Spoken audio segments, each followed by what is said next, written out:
Hello crafters, creators and hobbyists. Welcome to my channel where I share arts and crafts ideas for beginners.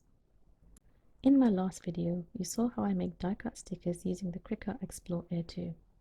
I also compared the print quality of my stickers using my Epson XP970 and Canon MG5750 printers. In this video, I share the 9 steps I use to create my sticker designs to upload onto Cricut Design Space. Working traditionally, I first sketch my design, then trace it onto watercolor paper using a pencil, a fine liner, and a light box. I then add color to my design. Here I used my pastel watercolor paint set. After scanning the finished artwork onto my laptop, I clean up the image in Paint 3D. I then go to pixlr.com to add the white border around my sticker design and neaten up any sharp edges.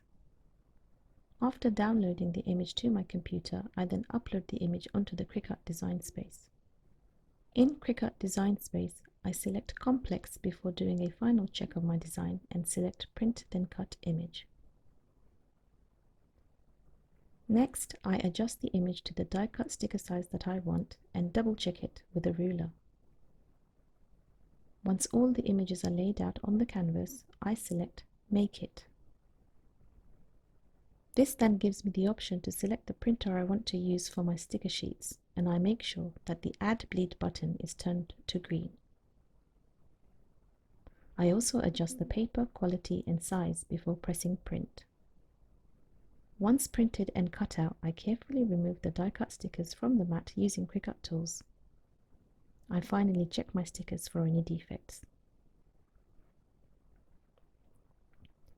If you would like to see a longer process video of how I design my stickers, then click the like button and subscribe for updates. Thank you for watching and have fun crafting.